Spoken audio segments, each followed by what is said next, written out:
forward a second. And let me share my screen.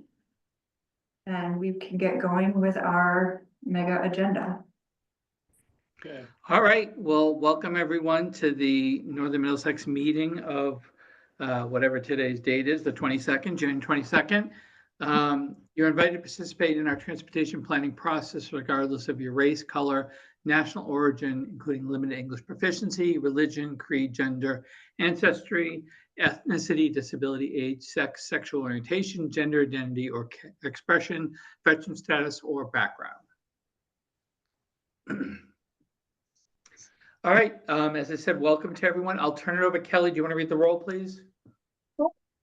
So we have Stephen Wolfel. Steve Wolf, representing Secretary and CEO of MassDOT, Monica Tippett's not here. All right, Brian Fallon. Not here. Stephen Thamalis. Yeah. Pat Wojcik. Oh, I think Pat Wojcik is here. She was here earlier. Oh, Hey, can you not hear me? oh, there you are. We can hear you now, Pat. Oh, we got you. Thank you, Pat. Tom Bomo is not here. Karen Pulio Here. and Wayne Janess is not able to make it. So we have quorum. All right. With that, we'll move on to the next agenda, which is public comment. Any members of the public like to address the MPO today? All right, seeing none, let's move to the next agenda item, which is the minutes of December 4th of 2024. Can I get a motion and a second to approve the minutes? Motion to approve. Second. Is there any changes or comments on the minutes? I had a couple typos I noted. All right, go ahead, Pat. Pardon me? Okay, on the first page, Blake Acton's last name is spelled incorrectly. Oh.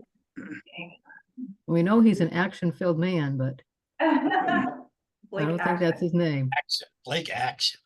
There you go. All right. It's definitely not the first time that I've been called Blake Action. Okay. On page 3, there's one place, I don't have them printed out, but it's on page 3, it shows NMMPO. It has 2 O's instead of 1. Oh, okay. On page 5, it kind of goes the other way. It goes NMMPO. It has an extra M in the middle. Got it. And it looks like Wayne Janess's name is spelled incorrectly on the motion to adjourn. Okay, we will fix those before posting. Okay. That's all I had. All right, anyone else have any? All right, with those changes, can I get a roll call, Kelly? Yes, Steve Wolfel, Yes. Steve Thamalis, Yes. Pat Wojcik, Yes. Karen Pulio. Yes. Motion passes. Thank you. All right, we'll now move on to the next agenda item 4, which is calendar year 25 safety measures. Chris, are you handling this? I think so. All right. Chris, do you need the ability to share your screen? Yes, that would be great. And apologies for failing to share the slides with you ahead of the meeting. That's okay. Let me give you that permission. And you should be able to share. Okay, thank you.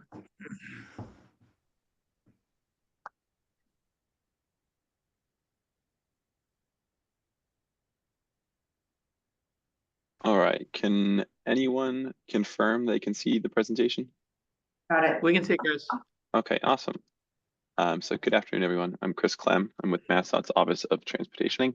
I'm here to present on the statewide safety performance measures. To start with some background, in 2016, FHWA passed a rule establishing 3 performance measures that state DOTs and MPOs must track. And the focus of today's presentation is on PM1 on safety. The required metrics under PM1 include the number of roadway fatalities and serious injuries, the rate of roadway fatalities and serious injuries per 100 million vehicle miles traveled, or VMT, and the total number of non-motorized fatalities and serious injuries. I want to note this is not a 1-year target, but a 5-year rolling average target. So the statewide target put forth for 2025 is a 2021 to 2025 average target for each measure. MassDOT's target setting process began with a trend line projection of the latest data available in July. And as noted in years past, higher rates of speeding and decreased vehicle miles traveled in 2020, 2021, and 2022 meant that our safety numbers are moving largely in the wrong direction. For the latest data from 2023 shows that we are finally seeing this trend begin to reverse itself. In addition to target setting, MassDOT also developed a 2023 to 2027 projection to see what the future might look like if targets and trends were to hold out. And you may recall that we did this last year as well. So when we set the 2024 target, we provided a 2026 projection. So here we're providing a 2027 projection. And starting with fatalities, as noted, these targets were developed in the middle of 2024. So MassDOT had to estimate what the full year of 2024 data might look like at that time. And to do so, we compared data from 2015 to 2023 to the year-to-date data. And we found that on average, about 55% of annual fatalities occur between January 1st and July 30th of each year. And so to estimate the annual fatalities for 2024, we divided the year-to-date number by 55% to arrive at a 2024 number. And then we assumed a 3% annual reduction in fatalities to obtain an estimate for 2025. And this brings the 21 to 25 rolling average and target to 365. That's the number at the top of this blue bar here on the right of your screen. And as you can see, if this 3% annual decrease continues, our projection shows the 2027 5-year average will fall to 315. That's the second bar on the right. Moving on to fatality rate. The rate represents 5-year average fatalities divided by 5-year average VMT, or vehicle miles traveled. And VMT recently started to rebound towards pre-pandemic levels, and we actually expect 2024 VMT to be in line with 2019, it's pre-pandemic, and 2025 VMT should be slightly higher. So consequently, the 5-year average rate for 21 to 25 is projected to be 0.58. It's the number right below the green dot. And if these trends continue, expect the rate will fall to 0.48 in 2027. Moving on to serious injuries, MassDOT followed the previous methodology for fatalities to estimate the serious injury for 2024 and 2025. And we also found that roughly 55% of annual serious injuries occur between January 1st and July 30th of each year. So MassDOT divided the 2024 year-to-date number by 55% to derive a 2024 estimate, and then we applied a 3% annual reduction to arrive at a 2025 estimate. And this brings the 21 to 25 5-year average and target to 2,622, this number that hopefully you can see my mouse circling on the screen. And we project that if this trend continues, the 5-year average for 23 to 27 will be 2,258. Moving to injury rate, following the exact same methods to derive the fatality rate, we found the 5-year average serious injuries rate to be 4.17. That's our target for 21 to 25. And if this trend continues, we project the 27 5-year rate to be 3.48, and that is serious injuries per 100 million vehicle miles traveled, or VMT. And our last metric is non-motorized serious injuries and fatalities. These numbers have fluctuated greatly in recent years, with spikes in 2022 and 2023, the annual numbers for both those years. However, the 2024 year-to-date data at the time of target setting did show that these numbers may have in 2023, and we are starting to see some trends in the right direction. And following our previous methodology, we found that on average, about 54% of annual non-motorist fatalities and serious injuries occur between January 1st and July 30th of each year. So the 2024 year-to-date number was divided by 54%, and then we assumed a 5% annual reduction to estimate a 2020 number. And I want to note that a 5% annual reduction was used here rather than the 3% we used in the two previous slides. And this is because of the state's increased work and emphasis to protect vulnerable road users. And this brings our 2025 5-year target to 497. And if this decrease continues, we expect the average in 2027 to be 445. So the requested NPO action today is to endorse MassDOT's statewide targets or establish their own targets by the end of February 2025. And in the past, all MPOs have adopted MassDOT's targets with the goal of contributing towards MassDOT's larger goal of improving safety and decreasing fatalities and serious injuries in all categories. And I should have noted earlier, while we do adopt and endorse these targets every year, MassDOT's overarching goal is 0 deaths. And before leaving it to a vote, I will just remind everyone of the targets here on this page. So we have the metrics in the first column here, our proposed statewide targets in the middle column, and then simply for reference is the projections for 2027. So your vote today will be these targets in the middle column. Thank you. All right, any questions for Chris? I have one, Steve Themelis. Yeah, go ahead. Chris, you talked about the most of deaths and injuries between January and July. Is that related to weather? That's a great question, Steve. I don't have any more content beyond the numbers. I would expect that weather to play a factor into it, but I'm happy to follow up with our safety team, derive the methodology to produce these targets to get you a real answer. Okay, thank you. Mhm. Chris, I also think there was a question in the chat. Let's see if I can't find the chat. Oh, Marlise Henderson asks, how does this vote relate to Vision Zero commitments? It's an excellent question. Kelly, would you mind if I actually kick this question to you? Is NMCOG currently engaged in their SRA safety planning grant work?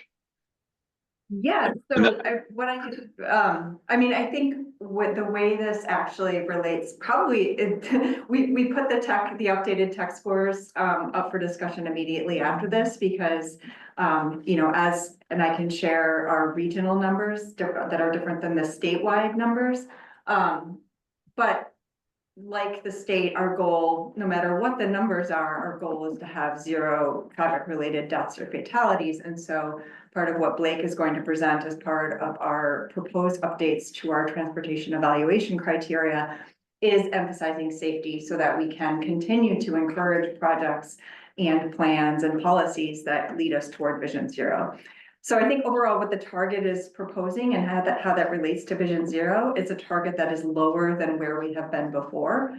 And as a region, we are committed to not just hitting that, not just kind of going below that target, but getting to 0. So this is a commitment to a performance measure that's required at a state level. But I think internally we also, because we've adopted that Vision Zero plan, are aiming for even greater reduction.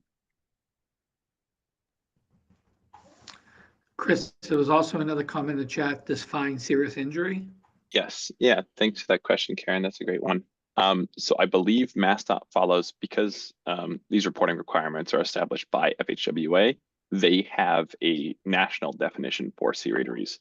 And I believe I've found the appropriate resource that I can put in the chat.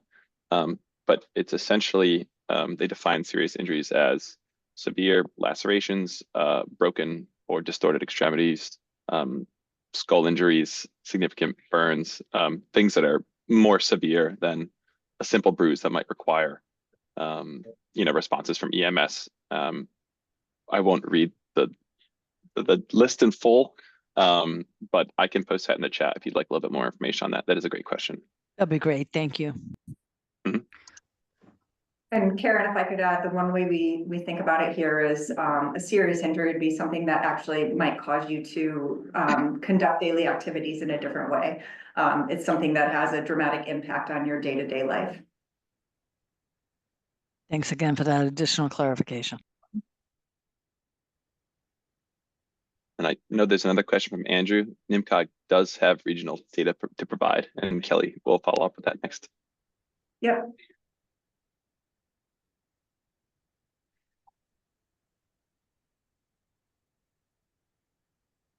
So I think at this point, I could share the regional data, or we could, move to a vote. And then I could share the regional data. It's, I think right now we're looking to adopt the state targets. Do members want to see the regional data first, or you want to just go right to the vote on this, on the staff recommendation to use the state targets? What do folks think? I'm fine with doing the vote first, and I'd make that motion to endorse. All right, is there a second? Second, All right, Kelly, you can figure out who. All right, Steve that. Wolfle? Well, no, I didn't call the vote yet. I was saying who seconded. We had multiple seconds, so you can decide I that. heard Steve Thomas.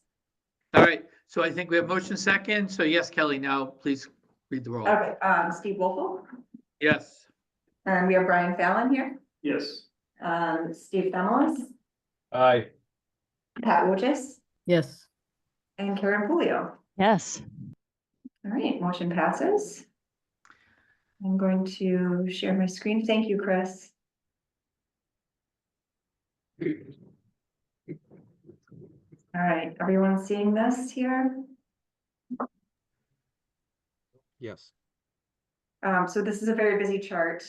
But what this shows is the prior 10 years, and then as well as using MassDOT's methods, looking at projections for 2025 and 26. We have seen a significant reduction since 2021 and 2022 in total annual fatalities. You know, it takes a while for those 5-year averages to kind of catch up to that. I will say our 5-year average rate is at 0.53, is less than the statewide target, and is trending downward. So if we maintain or if we're able to even further reduce total annual fatalities, we could see a projection of somewhere close to 0.41 instead of 0.58. So that does indicate that we're on the right track. And Blake will talk again when we talk about our transportation evaluation criteria about ways that we want to continue that work. And same with serious injuries. There has been a significant reduction since 2021, 2022, where we're looking at 87 in 23 and 24. And then that rate is in 2024 was at 4.41. Just the annual rate at 3.07, which is lower than the statewide target as well. That said, in order to meet these projections, which actually probably should be 2027, not 2026, I think we still have a lot of work to do in order to maintain an emphasis on Vision Zero and safety in our region. Any question about these numbers? Just, Kelly, what credit did they give because of these decreases over time, you know, versus the past history? Obviously, they're on the decline, so what was the credit being given to? That is a very good question. It is also interesting because we're seeing, you know, despite these numbers going down, we see an increase in vehicle miles traveled. So, you know, I think I could hypothesize, but I don't know if anyone from the state has additional data on what might be leading to these reductions.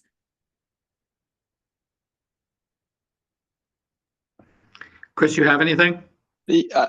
Somewhat. I'm not our state safety lead, but in terms of miles traveled, excuse me, which Kelly just alluded to, the rate is has trended up in the middle of the pandemic because of the significant decrease in VMT. And so that number's declining now because VMT is increasing.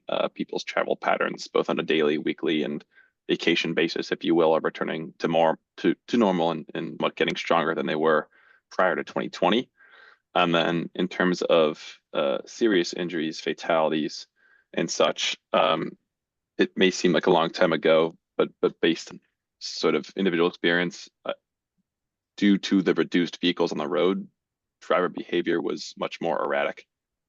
documented cases of severe speeding and such due to fewer vehicles being on the road, people abiding by traffic laws less than under normal conditions. And it took some time for those behaviors to sort of return to normal. And in addition, the contributions and investments that the state has made and the Northern Middlesex region towards making our roads safer with investments in infrastructure.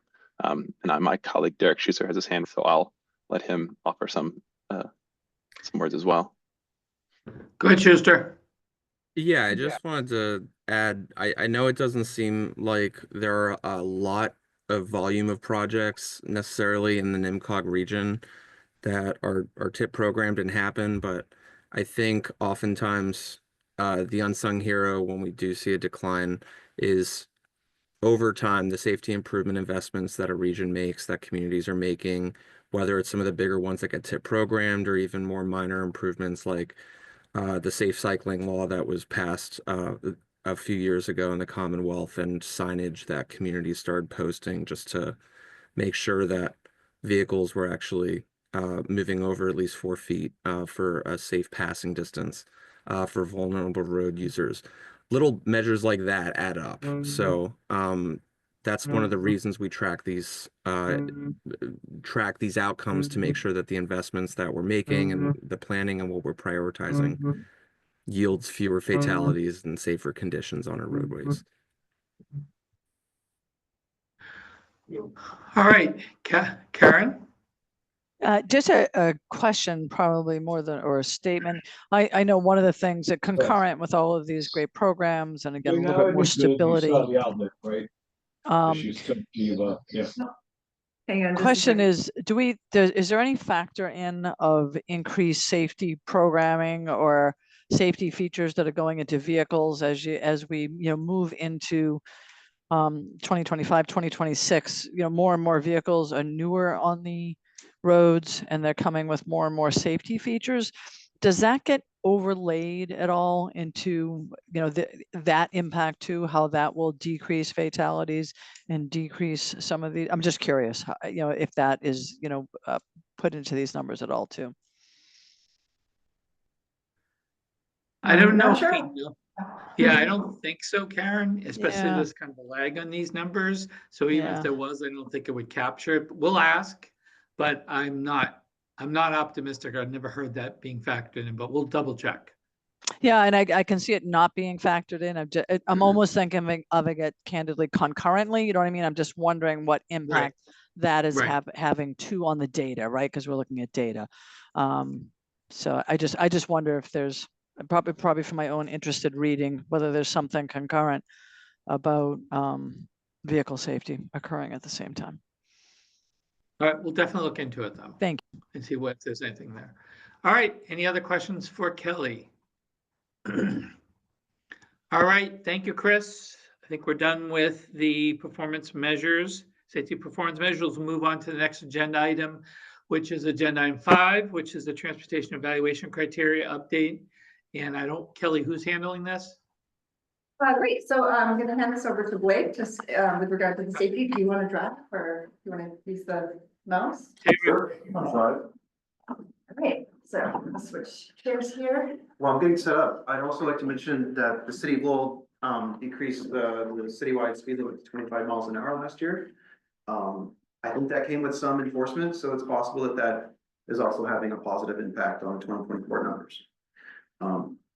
So anyway, my name is Blake Acton. I'm a transit planner at NMMPO, and I'm going to talk about our transportation evaluation criteria update proposal. And at the end, we'll have a call for the board to vote to release this draft change for public comment. So just to start out, what are the transportation evaluation criteria, or as we call them, the TEC or TEC scores? These are numbers that we generate as staff that we use to help move projects and projects in our TIP or a transportation improvement program. And ideally, these ranks align with the regional goals that we have as a region. And these numbers help us rank the projects so we can prioritize which ones have the best alignment with our regional goals. And there are 6 different categories that we rank the different TIP projects with tech scores. And the 6 categories correspond with the 6 goals that we have in our Metropolitan Transportation Program called Envision 2050. And let's talk a little bit about how tech scores are calculated. So as I said, there's 6 different categories, and across all of them, there's 22 criteria. And each criteria has a number that we come up with that is between -3 and +3.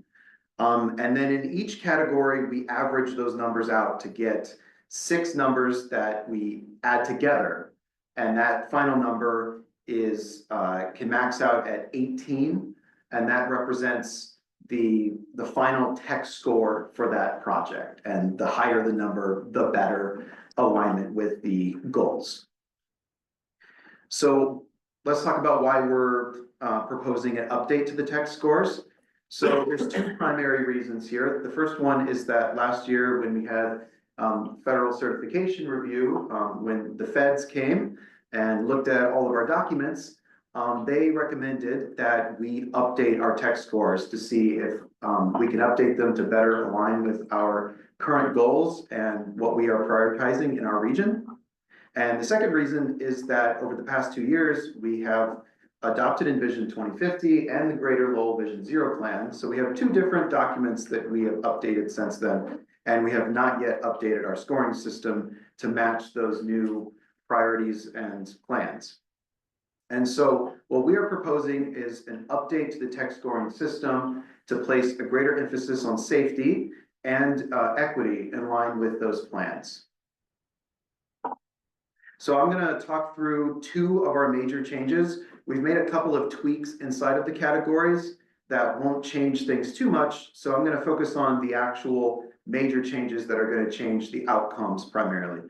So the first major change is that we're increasing the weight of safety in the scoring system from 1 out of 6, and in this case 16.7%, to represent 30% of the total score.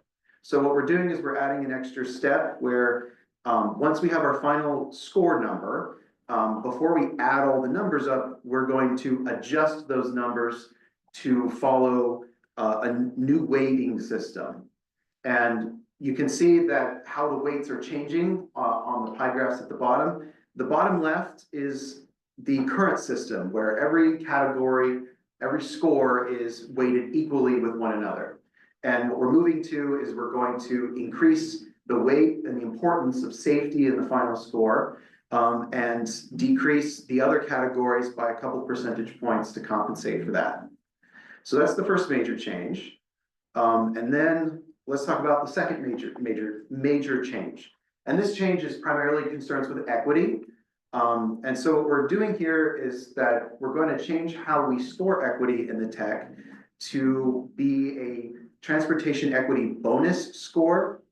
And what we're going to do is we're going to base this off of the Regional Equity Vulnerability Index that we created during the Lowell Vision Zero plan.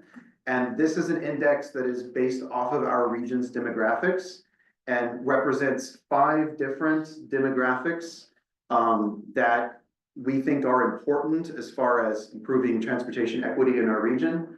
And so what we're focusing on is poverty, race, seniors, limited English proficiency households, and zero-car households. So this is kind of a holistic index that combines all of these different demographics together.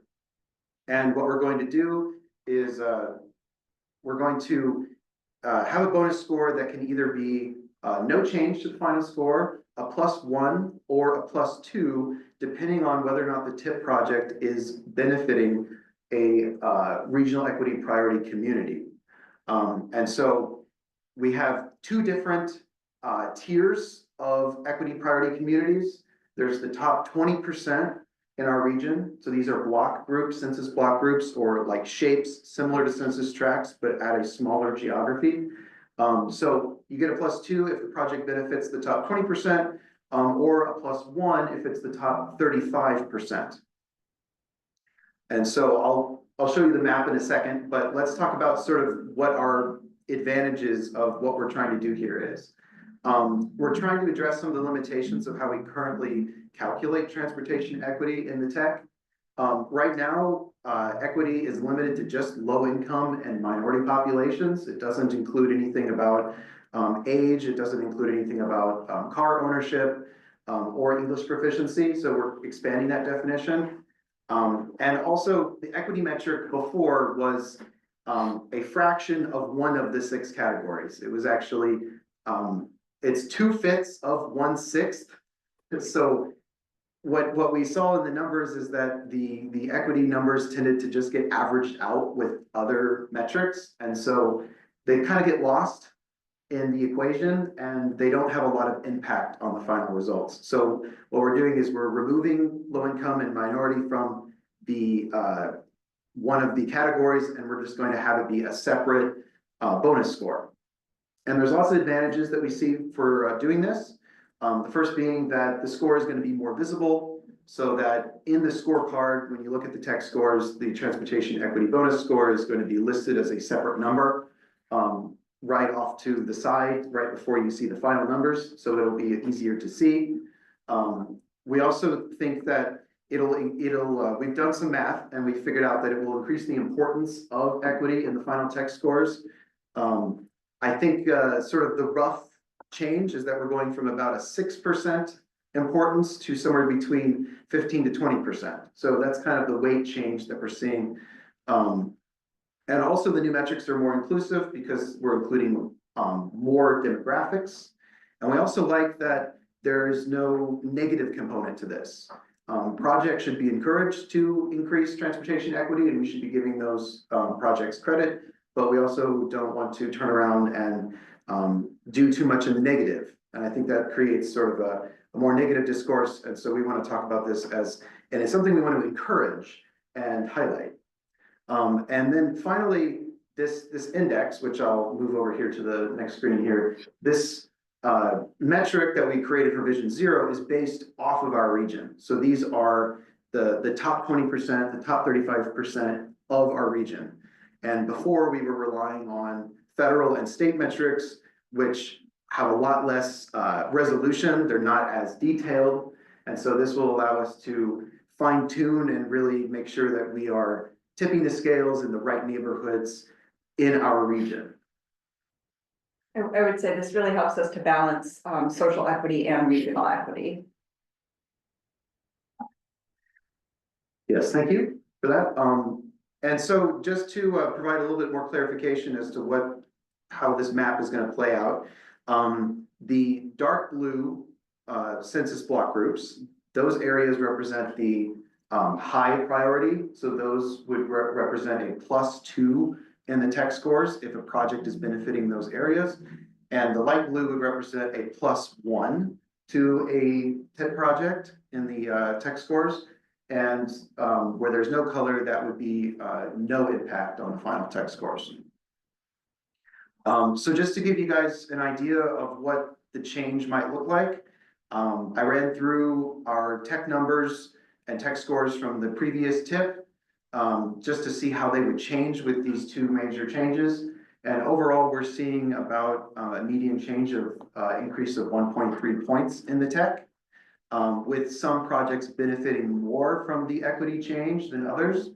You can clearly see that the biggest increase is the Lowell Connector Reconstruction Project. So based off of what I could tell by looking at how we scored this last year, we thought that this project would improve safety by a fair margin. And so it's getting that safety bonus from the increase in weight to safety. And it's also exists in an area that's a high priority equity community, which is how come it's getting 3.37 additional points. So what you can see here is that what we're proposing is sort of a tweak in a direction as opposed to a complete overhaul of the system, so that our scores can remain more or less equivalent to what we did in the past, and that future staff will be able to acclimate to the new methodology without it being too difficult. And so that's our tech update or proposed tech update. Any final words from Kelly? I think just to also emphasize that this adjustment to the weighting is consistent with the way that other MPOs apply their transportation evaluation criteria. So it's not unusual for certain scores to receive a higher, or certain categories to receive a higher weight than others. And otherwise, go ahead and talk about next step. Great. I'd also like to mention, something I just remembered is that, Merrimack Valley, Planning Commission, our, sister organization, neighboring organization, just to our north, they, in their tech scores, they have safety at 30%. So that's where the idea came from, that that is something that we could do. And so I think that it's a great idea. I'm glad they're doing it, and I think it would be fantastic if we went in that direction as well, so that we can keep the trend line of decreasing fatalities and injuries going in the right direction. So our next steps is, we're gonna release the memo of proposed changes, based off of our discussion today, and then a request to, vote to release the draft, tech changes for public comment, for the 21-day public comment period. And then as part of that 21-day public comment period, we'll be doing additional conversations with municipal staff regarding the tech scores, receiving any public comments and trying to incorporate that before we would bring that back to the MPO in February. We also have a public meeting to go through this probably in a little bit more detail on February 5 at 5:00 p.m. Should this be released for public comment? All right. Sorry, Kelly, were you gonna say something? Sorry. Oh, just open for questions. Yeah, I was gonna say, any questions anyone has for Blake or Kelly? All right, I don't see any questions. Can I get a motion second to send this out for public comment? So moved. Second, All right, so moved by Karen, seconded by Pat. Any last chance for questions? I just had one. I was muted. Sorry. Can you hear me? Steve All right, Themelis? yeah, I can hear you, Steve. Go ahead. Yeah, just on those pie charts originally, Blake and Kelly, can you go back to that? So you're saying that before the change, that pie chart was the concept used for how long before the change was made? Do you have any idea? And what initiated the change to move to this, different weighting system? Sure. So I believe this equal weighting has been around for quite a long time. The incentive to change this is the MPO's endorsement of both Envision 2050 and the Greater Lowell Vision Zero plan. Both those plans really emphasize safety. And so this probably brings us in better alignment with the adoption of those plans and the goals of those plans include. Okay, thank you. All right, thank you, Stephen. Any other questions? Seeing none, Kelly, you want to read the roll, please? Sure, Stephen Wolfle, Yes. Brian Fallon, Yes. Stephen Thimos, Aye. Pat Wojcik, yes. Karen Coolio. Yes. Great, motion passes. If you have additional questions, we hope to hear from you or see you on February 5. Kelly, there was one from Marlise Henderson in the Oh, chat. yes. Yep. Let me see. I didn't get to see the whole thing. I think it had to do with the same funding assume, which I think the answer is yes. This doesn't mean the growth in Yeah. funding, if that's what her question was. No, the funding Okay. doesn't change. It just changes the prioritization of projects for future projects. Yeah. Okay. All right, thank you, Blake, for that. We'll now move on to agenda item 6, which is memorandum of understanding. Kelly, who's handling this? So actually, we're going to have Jenny Raitt present this. All right.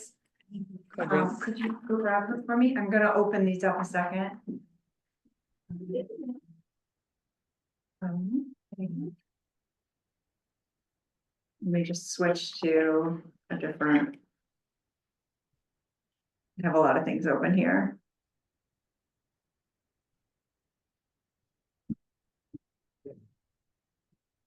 Right. Oh, hello. You can drive. Would you like to drive? I'm going to share my screen. Yeah. This is the clean version. Great. Can everybody hear me? Yep.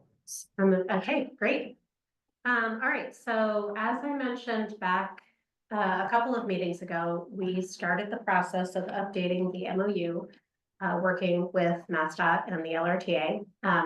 Miranda and I met twice and alone first. And then our last meeting included the LRTA, staff, and also, no, staff only.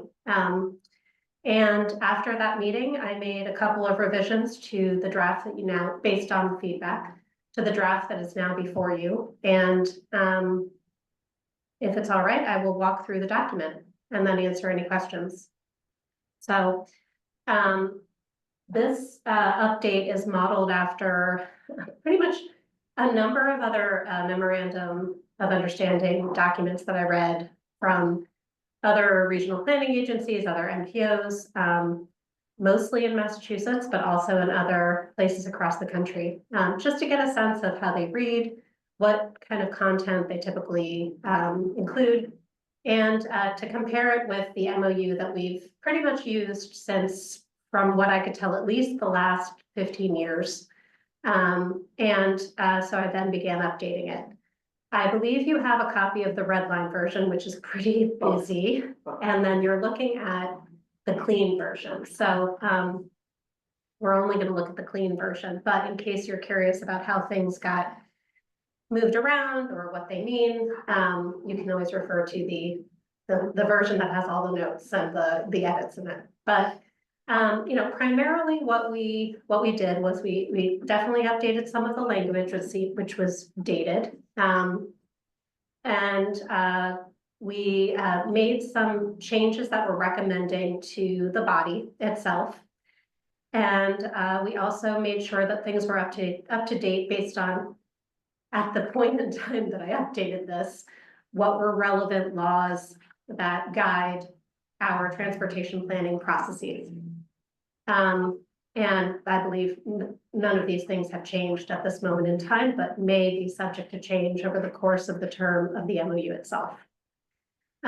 We made mostly clarifying statements are included now that were not previously included. For example, what is our region in the NPO and NMCOG?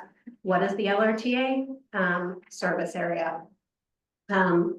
We also talk about, we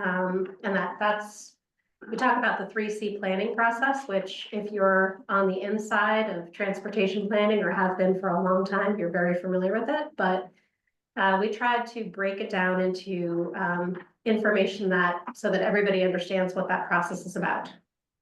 And then what's in the actual meat of the MOU itself includes what are the objectives of the 3C federal transportation planning process. And then I'm going to go section by section now. So in terms of membership, the main changes to this are in part driven by, one, feedback that we received during the federal certification review, and two, a recommendation that has surfaced since the time that when we first started the Envision 2050 planning process. So the two recommendations that emerged from the federal certification review are basically these first two additions to the non-voting members. Sorry.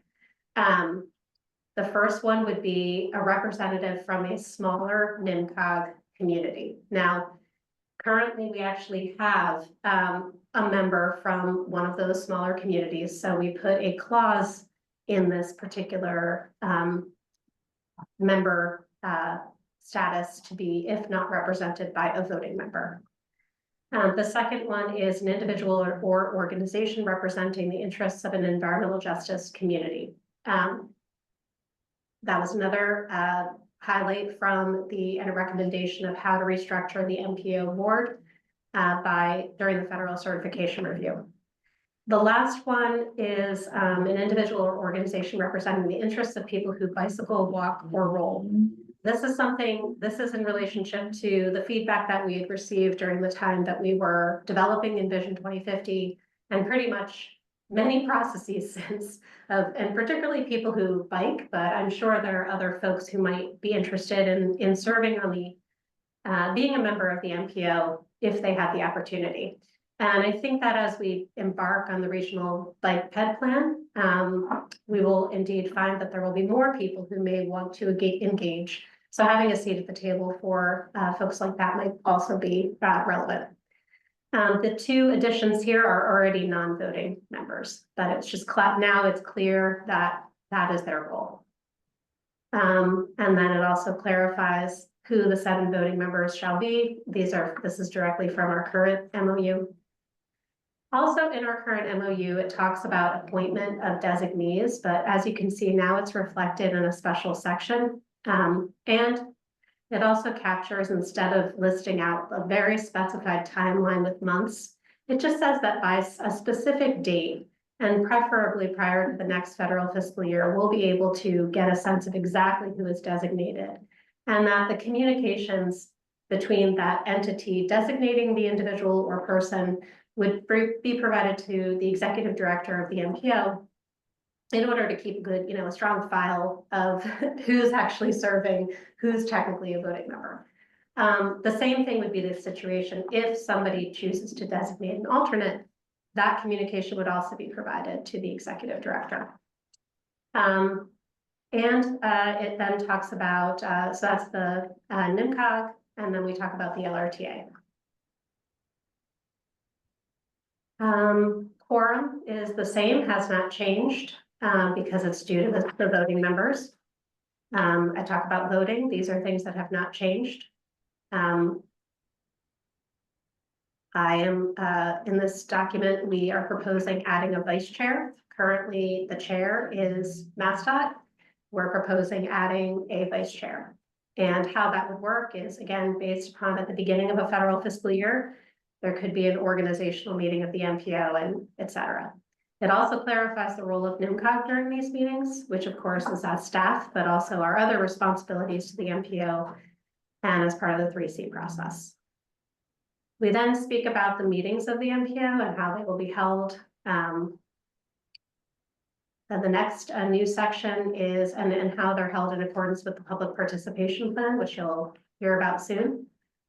Then we talk about adding potentially committees of the MPO. We have had, at least in my time here, and I'm sure prior to that, occasions where we may want to have people advising on projects or planning processes, and being able to formalize that would be, I think, meaningful. And also, again, this is a document that's as much for us and how we want to work together as respective organizations, but also what the public understands is our process for participation. So communicating that we might form a committee, either an ad hoc or special project-based committee, how that might be formed and how it can be also dissolved. The next section then outlines by each organization the responsibilities. The prior MOU had sort of was a somewhat combined level of responsibilities, though heavily weighted on NMCOG. So what we've done is outlined responsibilities for our respective organizations. And they primarily revolve around, of course, what we currently do, and also how we wish to work together. So with NMCOG, these are not new responsibilities. These are the responsibilities that you would see in our current MOU. With MassDOT, we have included how whenever there are statewide transportation plans or processes, really what they do now, but codifying in an MOU, how we will engage with MassDOT and how they will engage with us as part of those participatory planning processes, so that we are as much sharing their information as we are being able to provide feedback and input as part of iterative planning processes. I also focus on performance-based planning in both the MassDOT responsibilities and in the LRTAs and ours. The last thing to note is I make it clear how communications will flow to make sure that it's clear how agendas are set, communications with the MPO coordinator, alignment with any MPO staff projects, reporting on major statewide and interregional policies and issues as they develop, rather than having them to react to. Ensuring that we have the information we need from a financial planning perspective. And of course, when relevant, making appropriate federal funds available. For the LRTA, we expanded upon the responsibilities that were in the prior MOU. In that we included ensuring that there is input solicited on the development of their various plans, that they adopt a public participation plan process and procedure, that they also provide financial and technical information when we are in the process of reviewing any TIP amendments or in the TIP development or UPWP development processes, and ensuring that we can essentially be working together and responsive, whichever is applicable.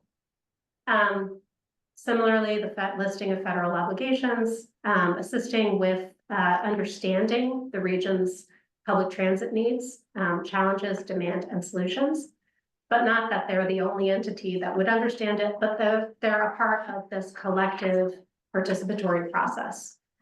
And then similarly, focusing on performance-based planning. We then added in section format, though not different than the MOU currently, how the MOU is reviewed. So depending upon the outcome following my presentation, we may then, during the 45-day comment period, provide this MOU and the other version of it to all of the individuals who are listed here, city and town managers or administrators, select boards and city council members, et cetera, so that we can receive their review and input and feedback. And then it talks about how we amend this, how many, more than simple majority compared to your typical vote, so 2/3 majority. And then the execution of the document, which then on the following page includes the signatories who are the voting members right now. So that is the document. I will pause to give it back to the chair to check to see if there are any questions or clarification necessary. And also if any representatives from MassDOT or the LRTA who may or may not be participating would like to contribute to, sharing out any conversations that led to the development of this updated MOU, please feel free to chime in. Kelly was also participating, sorry. I'm going to have to turn it over to Derek in 2 minutes, but Pat, since I have to leave, I just have one comment. I'm going to turn it over to Pat for a third comment. Jennifer, one thing on the formation of committees, I think we might want to put in language that says the committee is there to inform the actual MPO body, just to be clear they can't make decisions on their own. It has to come back to the board. So that's one thing I would flag. Pat? Okay. Thank you. Yeah, so just one minor note, and then I have a couple of questions. I noticed a few places it has 3C as 3-C, other places just 3C.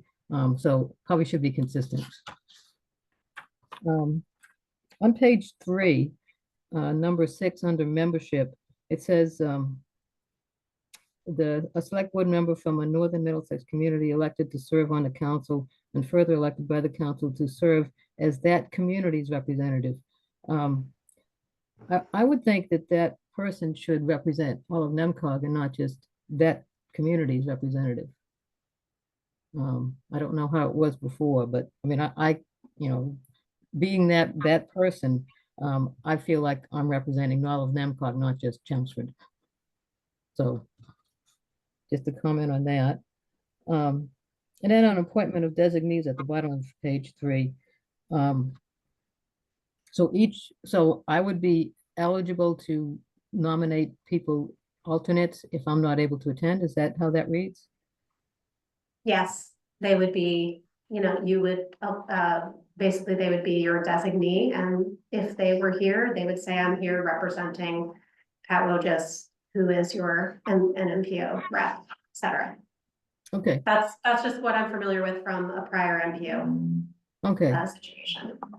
On page 4, under voting, the last sentence, to vote on action items, a quorum of 4 voting and NMMPO members is required, provided that the Mass DOT representative shall be included in the majority vote. Does that mean that the Mass DOT representative has veto power over every motion? That's how I read it.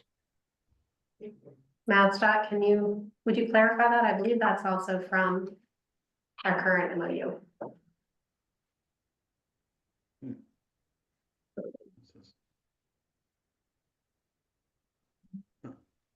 Yeah, that's interesting. To vote on action items, okay, a quorum of 4 voting, provided that MassDOT representative is included in the majority vote. Is right. Yeah, I don't know. Yeah, that's interesting. I guess, I mean, we could certainly revise that, right, to make it clear that, or just to remove, I mean, just to make it that a quorum is required, right? I don't know if it's strictly necessary that MassDOT is in the majority, right? I don't know where that language came from, but we can look into that a bit more. Okay, that doesn't sound very democratic to me, but Yeah, I agree. Yep. okay, that's all I had. Thanks. Thank you, Pat.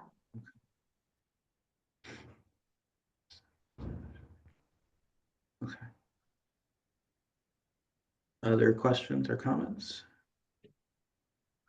Yeah, Steve Thumless, just, Jenny, I'm glad to see where you talked about the ex officio non-voting members and the transportation process having a more shared responsibility representation in the NPO. So that's something I obviously support. Great. Steve? Any others? All right, I don't see any. So I believe is the action item to release this for comment? Yeah, so this would be released for a 30-day public comment period, and this would be part of the same meeting on February 5, where we would have a public hearing. Okay, all right. Great, well, with that, I'll ask for a motion and second to release for a 30-day public comment period. Motion to approve. Thank you, Steve. Second. And just to be clear. Okay, thank you, Pat. Just to be clear, the motion is to release for the comment period. Any other comments or questions? Just one question. So go with ahead. what Pat Oh, yeah, broke go up, I'm sorry, what Pat brought up about that language, is that going to be updated prior to it going out? Or is it going out like this and then to be amended and come back to us for final? We can So- amend it before we release for public comment, if that's part of the motion. It just, no matter what, the current MOU will expire basically at the end of March. So just keep that in mind. We can also take your feedback and make the updates, and if you do a vote as amended, if you're Yeah. comfortable with that, it'll be included in the track change. We would release a track changes version, just like you have right now. A version with the track changes and then a clean version. And we can note that these were issues raised during the NPO meeting, during the time of the vote, if that would make anybody feel more comfortable. Sure. Yeah, I think that would work. And yeah, Steve, if you're comfortable amending your motion to include that it's edited before the release, that should be just fine. Yes, yeah, especially if you want to get clarification, you're gonna have to spend more time to get that and have another meeting to vote on it. So, you know, I don't think that's the way this organization wants to go, but you know, what Jenny said makes sense. If that could be done. Right, so it would typically be a motion to move forward as amended, correct? Mhm. Yeah. Yeah. Yep. Yes. Yep. Okay. Okay, so that's an amended motion to release this for a 30-day public comment period, including the edit to the change on the MassDOT quorum issue we discussed. And then Pat, are you okay still with seconding that? Yes. Okay, so I make the motion with that change. Okay. Just, sorry, may I, Of course. Chair? Go ahead. Yes. The edits were actually to that, to also the So there's voting, there was also the committees, and there was also the representation on the people Right. voting to Pat's point, and also making sure we catch 3C properly, right? Okay. Okay, yep. So I heard So that. so my ahead. understanding is if it goes out and then it comes back, we make any changes, it has to go back out again? Okay, No, you can accept changes during the comment period as well. So okay, that's fine. Yep. Yep. I mean, if it would make it easier, you could just accept you could just consider those, Mike, some comments that I made in the comment period. There we go. Let's There may go be with more, that. but Okay. Comments to the record, Pat. There you go.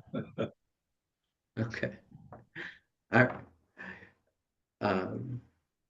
Okay, so we have a motion to release, potentially with those changes being made, and either way, there will be an opportunity for add comments that can be considered for edits during the comment period. Okay, so go ahead and call the roll. All right, Derek Vaught, Yes. Brian Fallon, Yes. Stephen Thomaz. Aye. Sorry, Stephen, I keep mispronouncing your name. Pat Roaches, yes. Karen Coolio. Yes. Motion passes. Thank you. Thank you. Jenny. Thanks, Jenny. No problem. Musical chairs today. All right. Fun. All right. All right, With that, so. Yep. Derek, the next item is the public participation plan, so if it's okay with you, I'll just pull that up. Sure, yep, go ahead. Okay, great. Thank you. So you all received a copy of a draft public participation plan.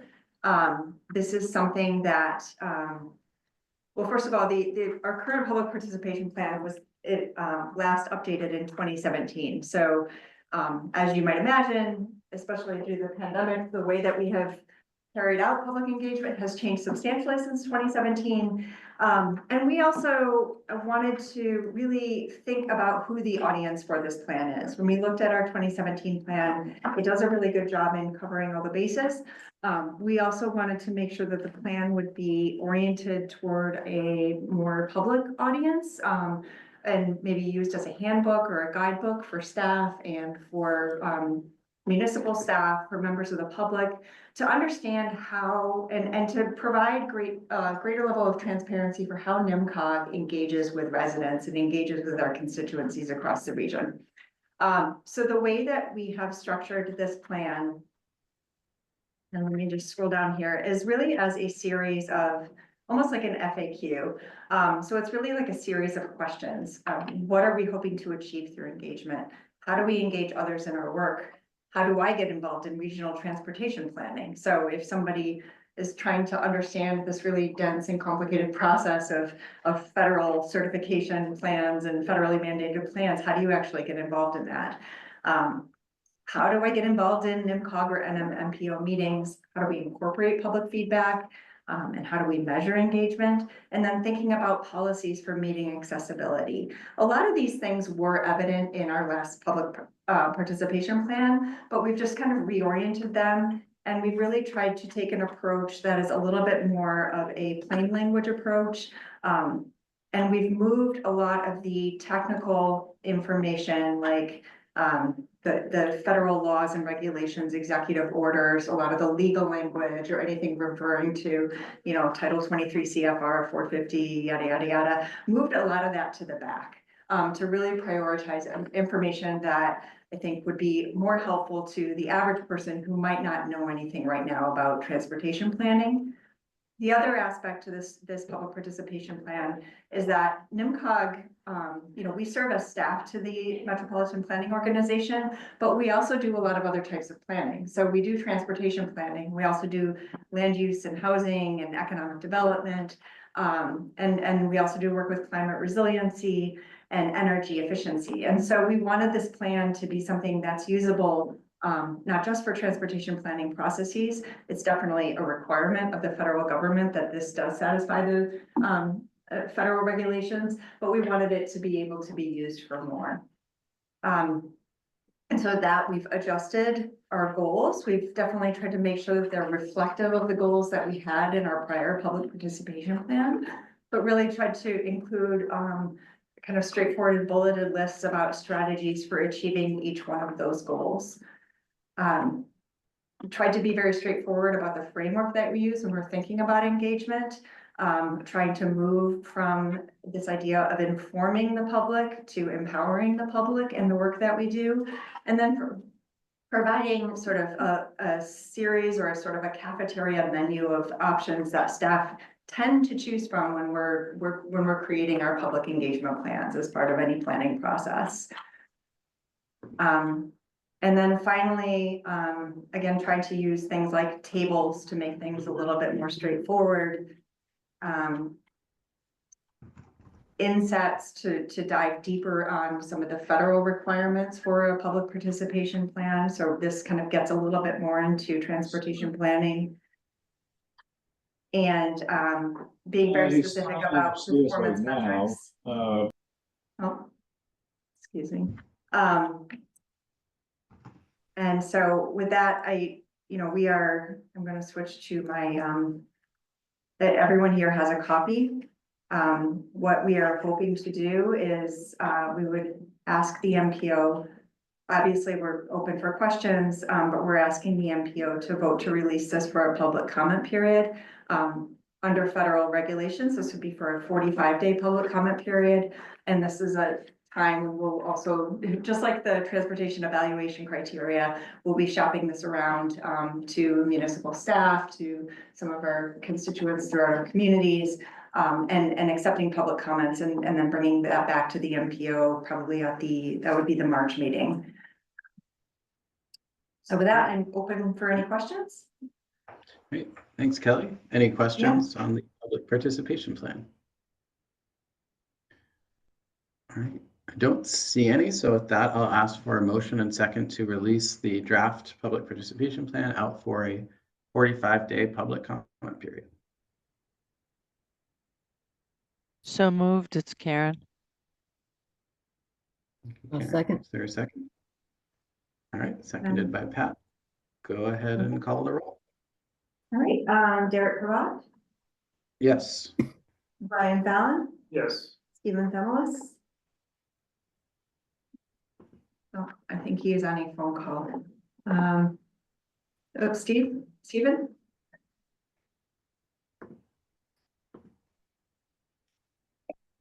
I get muted. Yes. There you go, thank you. Pat Wojcik Yes. and Karen Pulio. Yes. All right, thank you. Motion passes, and we will have this at, we'll advertise the public comment period, or a public meeting for this as well. All right, great, thanks all. Next item is the fiscal year 2025 to 2029 Transportation Improvement Program amendments.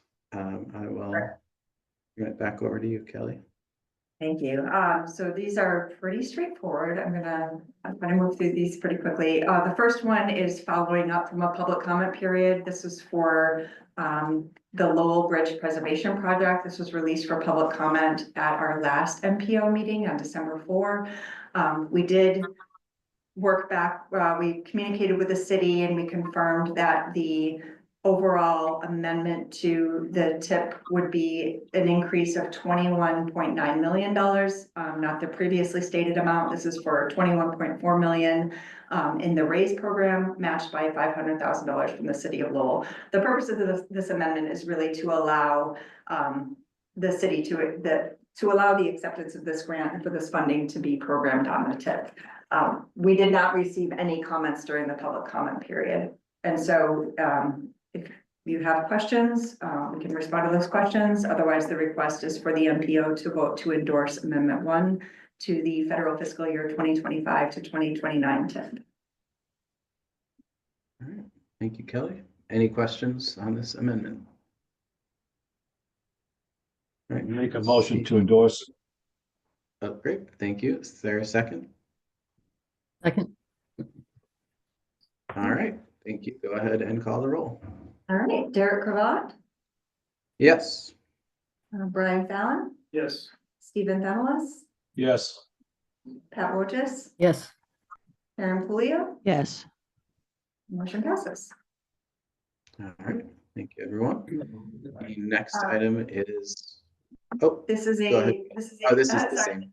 Yep. The second, another so we have three here. The second one is a tip amendment 2. This is an amendment to the statewide tip for the Burlington to Tingsboro Route 3 project. Basically, the short story on this one is that the program costs in the STIP were based on prior corridor treatment and out-of-date unit costs. And so there's been a substantial increase in project cost.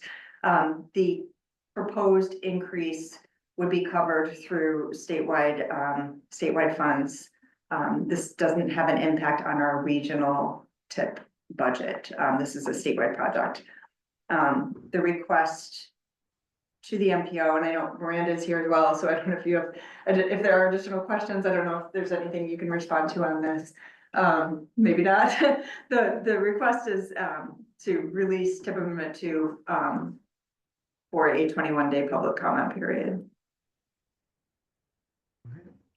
Thanks, Kelly. Are there any questions? So this involves, yep, it's a Burlington to Tingsboro pavement preservation project. Yep, increasing the cost on that. Looks like by $9 million. Are there any questions on this? Motion to approve. All right, and just, yep, this to be released for a 21-day public comment Yeah, period. Yep. to be released for 12. Yep, that's correct. Okay, thank you. Is there a second? And I'll second it. All right, thank you both. Go ahead and call the roll. Derek Kavat, Yes. Brian Fallon, Yes. Stephen Themelis, Yes. Pat Wojcik, Yes. Karen Pulio. Yes. Okay, motion passes, thank you. And then the third change to the FFY 2025 to 2029 tip is basically, it's an adjustment. You've already endorsed the amendment as part of last year's tip, just because the timeline is a little bit confusing. The MPO voted to endorse our current year tip last May. After the tip was approved, there was an amendment to last year's tip to increase the cost of the work bridge replacement. That was released for public comment and approved. That said, our current tip became active afterward, and so now we just need this minor adjustment to align the cost with the total cost that was approved as amended in July. I don't believe there is a vote necessary for an adjustment. This is just an FYI to align our current tip with the amended budget. Derek can probably correct me on that. Right. No, oh, go ahead, Derek. Yep. Yeah, so a tip adjustment does require a board vote, but it does not require a 21-day public comment release. Great, thank you. Are there any questions on this adjustment? So I'll make a motion to approve. Yep. Thank you. Is there I'll a second? second it. All right, go ahead and call the roll. All right, Derek Kavat, Yes. Brian Fallon, Yes. Stephen Themelis, Yes. Pat Wojcik, Yes. Karen Pulio. Yes. Motion passes, thank you. All right. Thanks, everyone. The next item is Unified Planning Work Program Amendment number 2 to the fiscal year 2025 UPWP. Thank you. I will try to keep this brief as well. We basically have a request to reprogram task 5.2 in the UPWP. We previously, when we created the UPWP, we had been talking with Chelmsford and Bill Ricca, and the MPO had approved to have this as a project to do a corridor study for Route 129 where it intersects with Brick Kiln Road near Route 3. That project is not, the planning process is not yet ready to proceed because there is, we're sort of waiting on a developer fee, which would fund some additional, like a traffic warrant signal analysis. And so after talking with both towns who have agreed to postpone that project, we have a proposal to shift the locus of that study to something that is ready to proceed, which is also in Chelmsford. So it takes a project from Chelmsford and moves it into Chelmsford. to focus on Chelmsford Center Village. And so this would be another transportation oriented corridor project, but just a slightly different location. Because this is a change in project scope, we do need to release this as an amendment for a 21-day public comment period. The other thing we have talked with Bill Ricca and Chelmsford about is that we would, if the project is ready to proceed in 2026, this would be something that we would present to the NPO as part of our next UPWP development. Okay, thank you, Kelly. Mm-hmm. I'll ask for a motion and second to release this UPWP amendment out for a 21-day public comment period as described. So moved. Second, Karen, seconded by Pat. Are there any comments or questions on this proposed amendment? All right, seeing none, go ahead and call the roll. Derek Cravat, Yes. Brian Fallon, Yes. Stephen Themelis, Yes, Pat Wojcik, yes, Karen Pulio. Yes. Motion passes. Thank you. All right, thanks everyone. Next item is on the Northern Middlesex projects proposed for inclusion in the MassDOT Resilience Improvement Plan. Back to you, Yes, Kelly. so, Derek Cravat knows all about this. So the state has had requested or solicited a list of transportation resilient projects to include in the statewide resilience improvement plan, or the RIP. Basically, there are a number of benefits that being on this list provides. It eliminates the requirement to do a benefit cost analysis for any protect construction grant applications. And it also has a reduction in the local match for any projects that are listed on the RIP. It does not mean that the NPO necessarily endorses the specific projects. It just means that these projects are approved by the NPO to be included in the RIP. We solicited projects from all of our municipal engineers. I shared that spreadsheet with all of you in advance of this meeting, and we have a pretty good representation of projects across the region. The staff from Bill Ricca did not submit the Talbot Dam removal as part of this. Marlies, just to respond to your question, it really is kind of up to the staff to propose those projects. We want to tell people necessarily what projects should be on here. So we did reach out to every single municipality. We didn't receive any projects from Bill Ricca. Yeah. And so I guess the request, we as part of the email, in one of the emails in advance of this meeting, I submitted the vote language.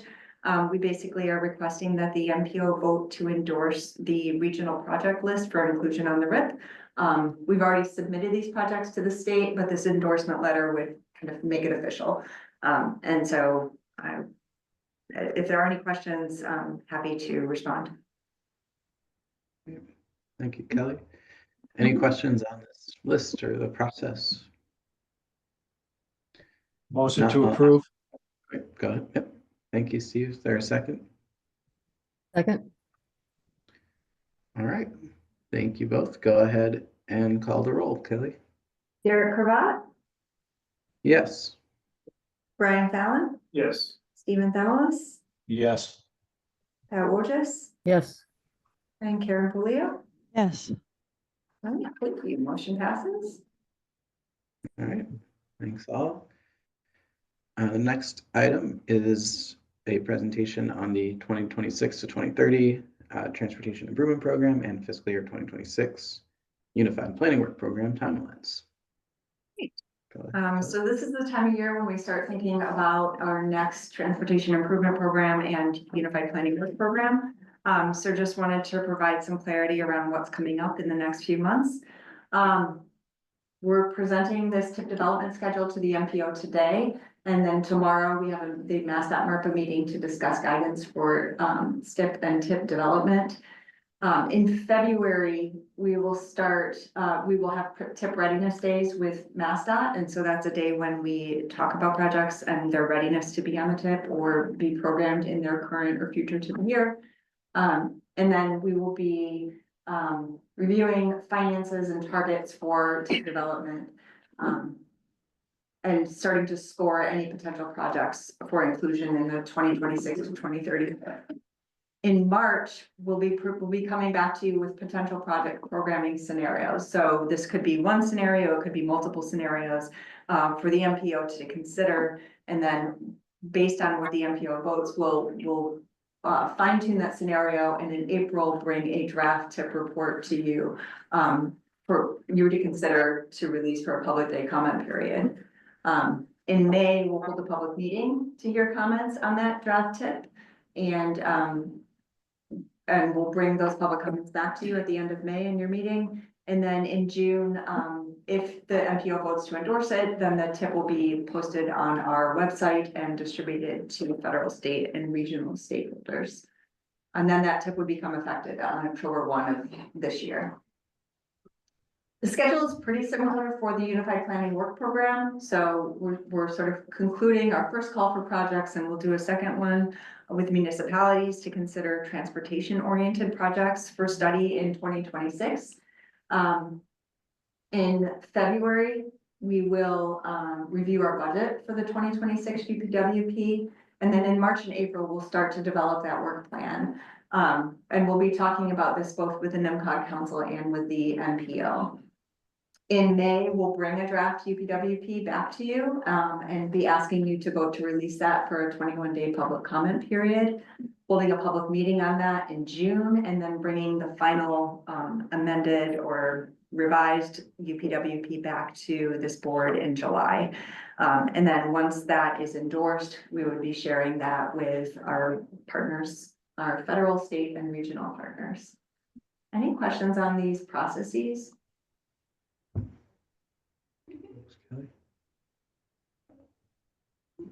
Don't see any, so thank you for the update. Look forward to working with you as those develop. We can move on to the next item, which is the LRTA bus stop inventory. I'm gonna hand this over to Blake. Do you want to drive? Sure. All right. Hello again, this is Blake, transit planner. All right, so we're going to take a short break from PowerPoints, and I'm going to share with you all a link. So over the past year, we've been working on the LRTA bus stop inventory at the request of LRTA. Let's see if I can get technology to cooperate.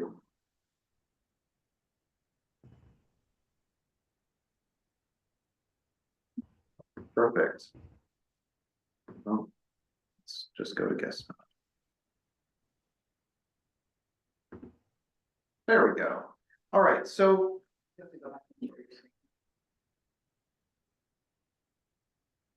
a reason why Kelly drives.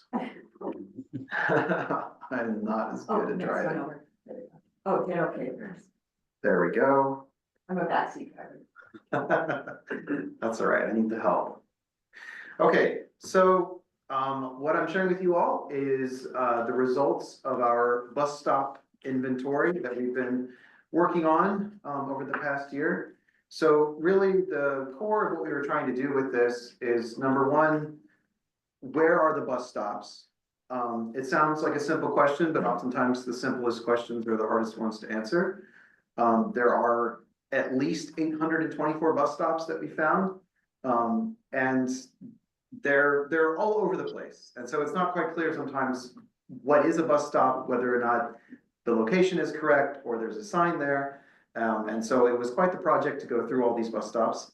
And then the second aspect of what we wanted to do is to collect data on what is at the bus stops, what amenities are there, what sorts of attributes are important to collect that are realistic, that we can actually collect within a reasonable time frame. And then we also included an additional component where for bus stops that we thought needed to be visited in person, so perhaps we identified some kind of issue, whether the sign be missing or there's maybe a condition issue, we actually went out and visited, or I guess I went out and visited 227 bus stops. and recorded data and took photos of those. And so the results of our efforts are in this story map, this interactive report that is currently live on the NMCOG website. So if you go to the NMCOG site, you go to transportation, and then you go to transit planning on the left. The link for this is on that page. We also have the data is available to download. If anyone has any issues downloading the data, all of our contact info is on the About Us page. Just like send us an email and we can just send you the data if you have any issues with that or you have any questions. The data that we uploaded online does include the 227 photos. So if that kind of information is useful to whoever wants it, it is there for the public.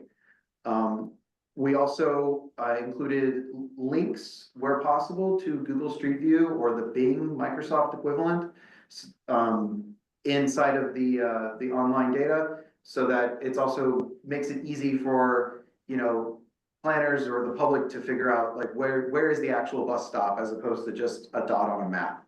And that was the data that we used, the source of data that we used to collect most of this information. So I invite folks to open this up and just kind of look around and see what jumps out.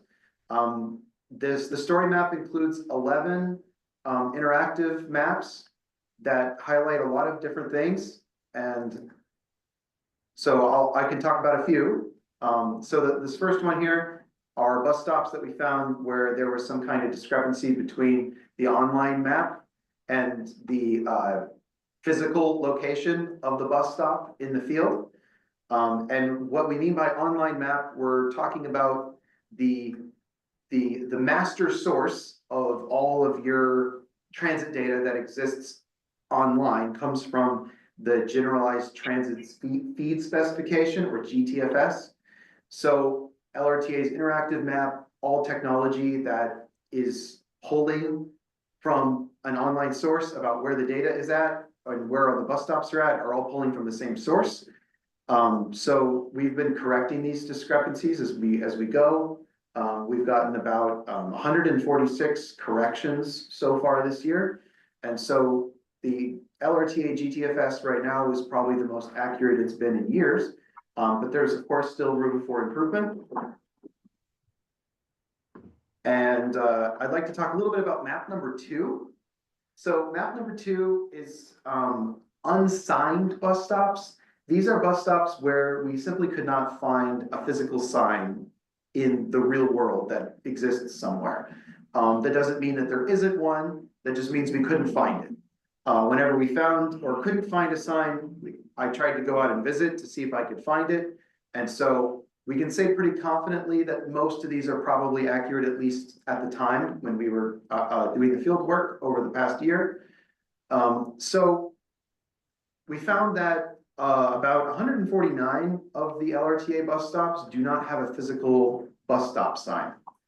And so what we would like to sort of have a dialogue with LRTA about is trying to come up with maybe some kind of metrics or method of deciding which bus stops should we prioritize to receive signs. Because in any situation where there's not unlimited money or unlimited resources and you have a large issue, you know, it makes sense to try to prioritize.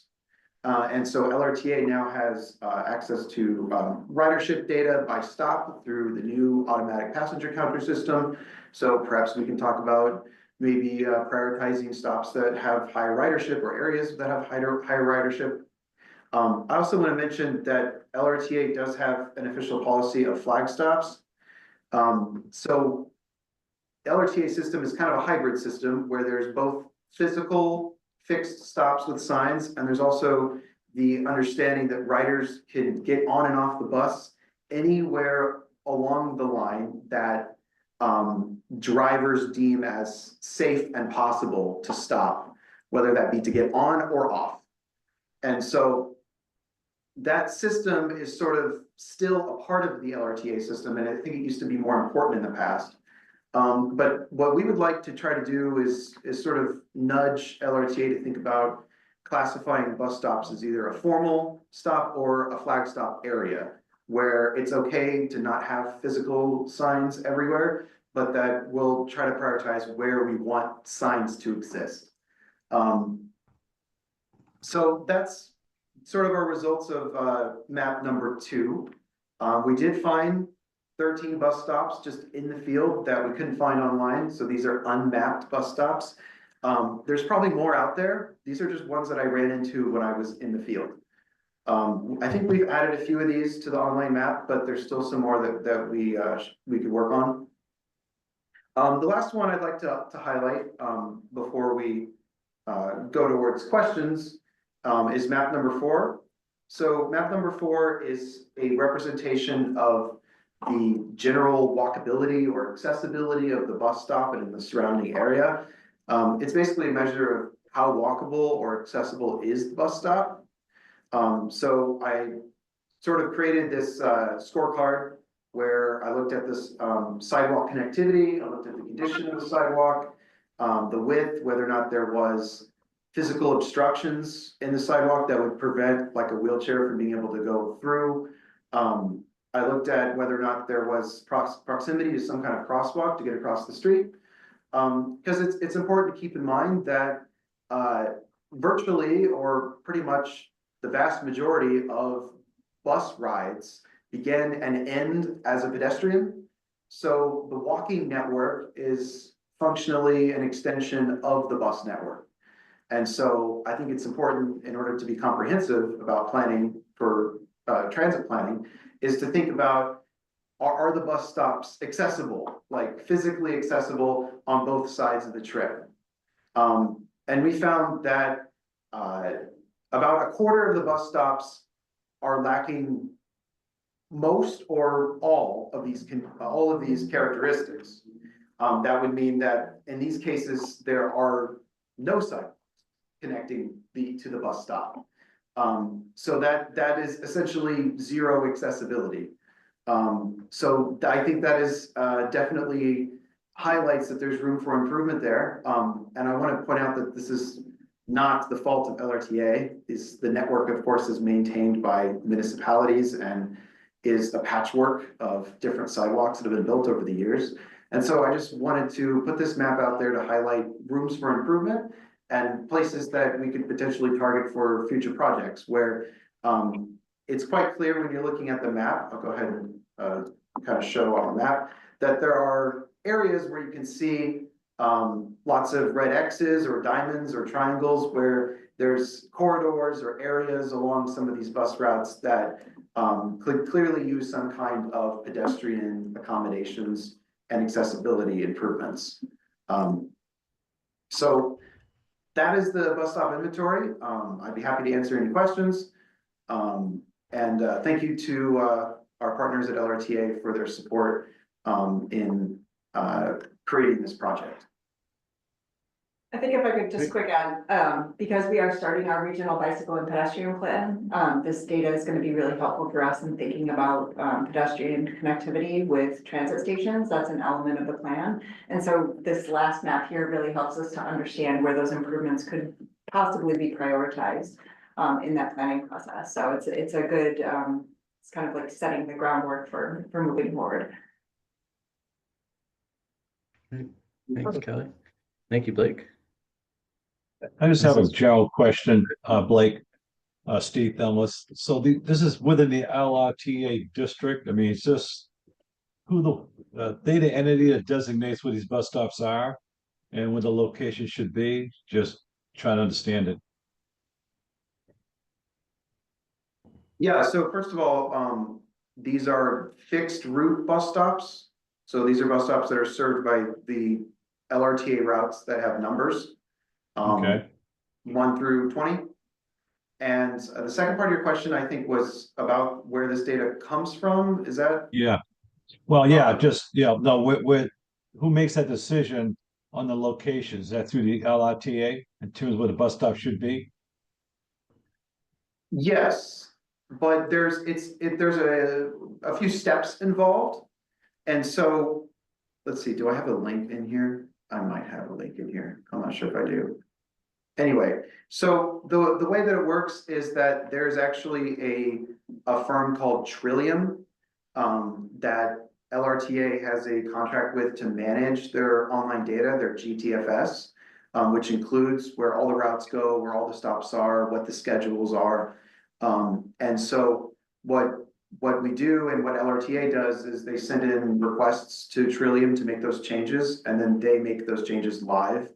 And then that's how it gets propagated through all of the different apps and all of the schedules, the transit app, things like that, Google Maps, etc. And we have the ability to send in those requests too with the permission of LRTA. And so there's a couple steps involved. We don't actually directly modify the online GTFS. I looked into whether or not that's something that we could do. And Trillium told me that the contract that they have with MassDOT only allows or doesn't allow direct access to the manager portion of their software. And so I was essentially told that I can't directly modify because of that, because of the contract. So I don't know a lot about that, but that's the thing that I ran into. Thank you. Thanks, Blake. Other questions? Oh, a question in the chat about who will maintain this inventory. Okay, it looks like we have a two-part question. Yeah, so I think we would like to share this data with MassGIS to see if this is something that they would be willing to host. That's something we could look into. And going forward, I would hope that NMCOG could update this inventory. Now that the data has been established and we have a methodology of how we can propagate it, I think it would be fantastic if we can update it on some kind of annual basis. I think what might be the best to do is to pick a few bus routes or pick a region and focus on updating those on a particular year. Because this is it's a big region. There's lots of bus stops. It's a lot for one person to wrap their mind around. And so focusing on it like a few routes a year or something like that, I think would be a good idea. Because something I found while updating the bus stops is that many of the stop locations had not really been updated in many years. And so I think what had been happening in the past is like a gradual decay where certain issues sort of kept getting carried over into the next year. And so like after 10 years, there's been like a buildup of discrepancies over time. And so it is necessary, I think, for someone to come in after the fact and just make sure that the data is accurate on a regular basis. I think we have another question. Pat? So Blake, you said that a link to this report is where on NMCOG, on LRTA? Where is it? It's on our website, NMCOG website. You go to transportation under services at the top, and then it's under transit planning on the left menu. Okay, and it has that name, Lowell Regional Transit Authority, bus stops or whatever it is. Yeah, maybe I can go ahead and just share that link in the chat. I think you maybe already have, but once this meeting ends, I don't think I'm allowed to get back into the chat to get it, so. Yeah, you can also get to it. So Blake's putting the link on our website where you would click from our website to get to that map. Okay, Yeah. all right, thanks. Yeah, so it's currently live. The link to the data set and the story map, the interactive report is on our website. And if you can't find it, just send us an email and we'll help you out. Okay, thanks. All right. Thanks, everyone. Any other questions? All right, seeing none. That's really great, Blake. Thanks for the update. It's awesome work, and would love to share that with other regions as well for their awareness, and feel like that could be really useful for everyone to do. So love it, and thanks for sharing it. think the next item on our agenda is a status report on TIP projects from District 4. Let me, just share.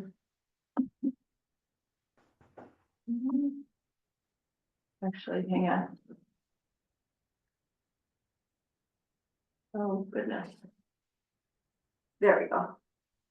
And I'm gonna go back to share my screen here.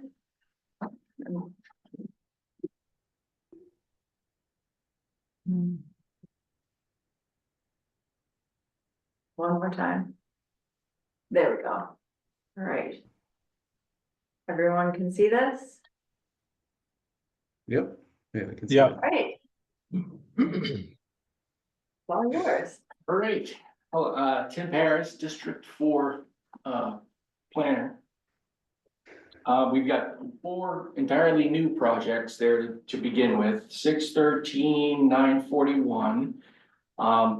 The first 3 here are like district-wide, multiple locations kind of projects. Bicycle and pedestrian improvements at various locations.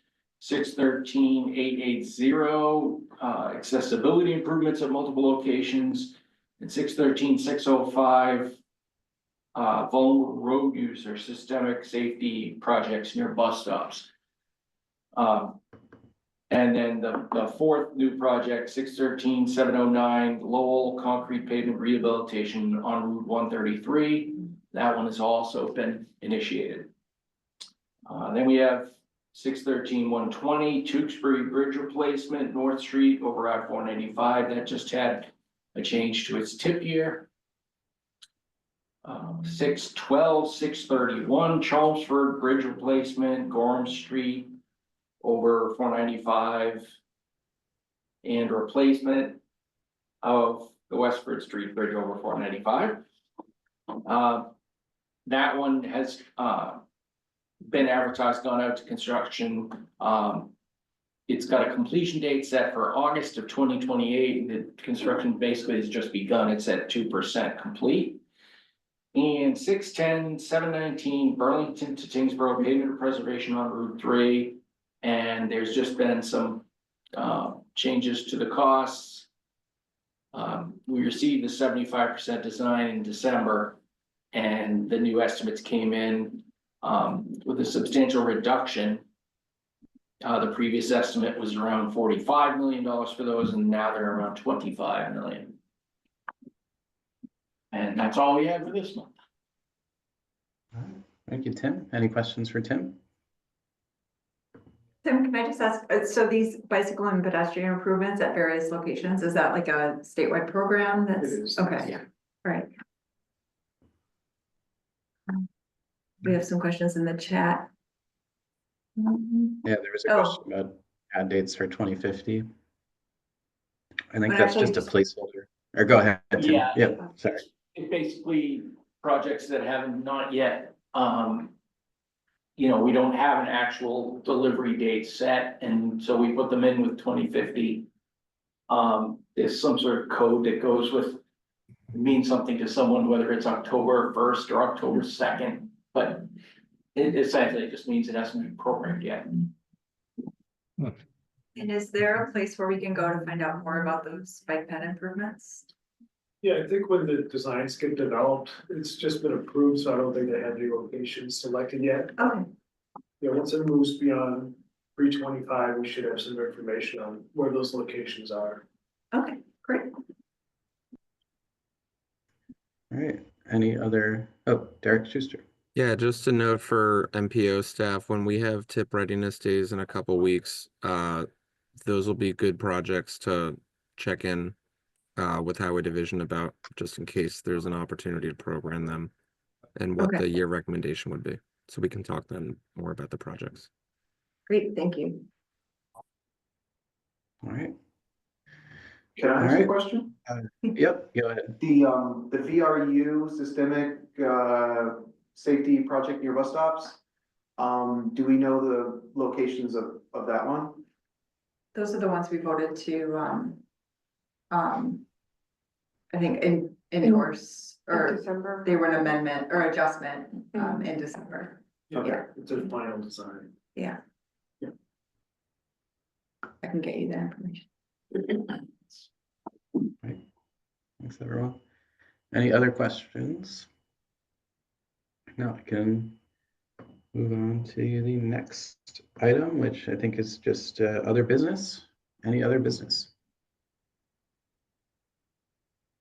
Kelly or anyone else? Anything to I report here? think we've Okay. shared a lot of new business. I think we're good. Yeah. Yes, yeah, absolutely. Okay. All right. Well, if nothing else, we can ask for a motion and second to adjourn.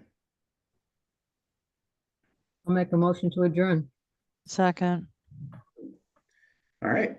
All in favor, please say aye. Aye. Aye. Any opposed? All right. I think we are adjourned. So thank you, everyone. Got a lot done Oh, today. Stay position. warm, and we'll see you next month. All right. Thank you. Everyone take a rest day. Take it easy. See ya. Yeah, thank Right. you. Thanks. Bye. Bye.